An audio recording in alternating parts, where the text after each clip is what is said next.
guys, Retro Filmmaven here. In the early 80s, you could easily count on one hand who were the top draws in the action genre. Uh, Stallone, Schwarzenegger, Harrison Ford, to some degree Jackie Chan, who hasn't really broken out yet in the States, and Chuck Norris. Chuck Norris, at the time in the early 80s, he was only just starting to really cement himself as a action star with films like Silent Rage, Force Vengeance, Eye for an Eye. It wasn't until Lone Wolf McQuade and Missing in Action and Code of Silence where it really started drawing the attention of not just fans but critics as well. And in 1985, I believe it was, or was it 87? 85. In 1985, he did a little film called The Delta Force. Now, Delta Force for me is my favorite Chuck Norris film. And one, because it kind of broke the mold with Chuck Norris films, because up until that point, Chuck Norris films was basically one man takes a stand against many. And this was the first film where it felt like he was part of an ensemble who basically, yeah, they're out to complete a mission. In this case, to save some hostages from some terrorists. The film was based on an event, I should say, inspired by an actual event of a well-known hostage taking, and the film was a very fun and entertaining action film that featured an all-star cast with Robert Forster turning in a fantastic turn as the villain, Lee Marvin as the Colonel.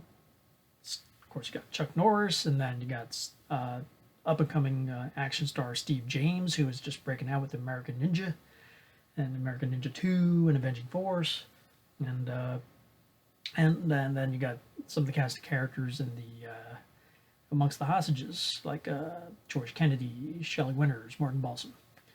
And it was a fun and entertaining film that was basically just pure popcorn and pure rah-rah, let's go USA. And because it was an ensemble film and I knew there was more things that this crew can do, I was eagerly waiting for a sequel. And it was years later that we finally got a sequel, Delta Force 2.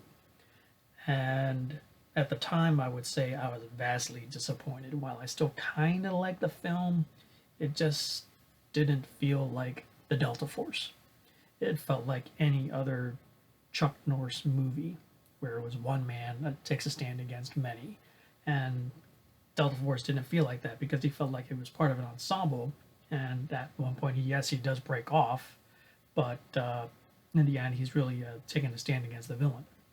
But in this one, in Delta Force 2, it kind of was capitalizing on the big the drug craze that was going on in the 80s and the war against drugs. And the Delta Force is utilized to help take down one of the biggest dealers in history. Ramon Cota is played by Billy Drago. And Chuck and company must go in to save some DEA agents who are held hostage and take down this drug dealer and his network. Now, like I said, back then it felt like your run-of-the-mill Chuck Norris film, and it didn't feel like the Delta Force, and I was really disappointed with that. And while I'm a fan of Chuck, but it just, like I said, it just didn't feel the same. Lee Marvin wasn't able to return because he was ill and unfortunately passed away in '87, and he was replaced by John P. Ryan playing a new character. And at the time, I was thinking, this doesn't feel like he's in the same Delta Force universe. It's almost like in some degrees kind of comedic and like buffoon in compared to like Lee Marvin's character, who just like when you see Lee Marvin, you just know that's a guy to respect. That's a guy who's going to get the job done. And Billy Drago is fine as the villain, but he no comparison to Robert Forster. and the villain is very stereotypical, like cliched drug kingpin. Uh, that's how I felt back in 1990 when Delta Force 2 was finally released. Now, having just rewatched Delta Force 2 for the first time in a very long time, um, looking at it through a different lens and taking it for just what it is, then yes, it still does feel like a step down from the original film, and certainly still does feel like a Chuck Norris film of old. And taken in that context, it actually I kind of liked it a little bit more. Um, it's it moves along in a pretty good pace. Granted, some of the characters that we are introduced to don't leave that huge of an impression. But really, this is just bottom line is just an action movie, a no-brainer action movie with Chuck Norris going around kicking ass and taking out the villains. There's some like crazy set pieces. One of the ones that always stood out for me was a helicopter rescue attempt where Scott McCoy and Billy Drago's character Ramon Cota are basically hanging from the chopper as it's flying through the jungle, and these two guys are dangling from ropes, being dragged through the jungle as they're trying to get away from pursuing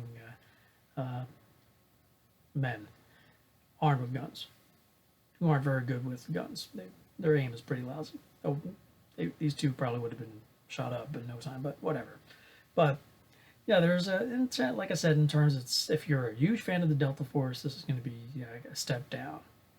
If you're a Chuck Norris fan, this will probably be you probably consider this a fairly run-of-the-mill but entertaining Chuck Norris film. Back then, I gave it a 3 out of 5, and I think I'd probably bump it up to about a 3.5 out of 5 nowadays.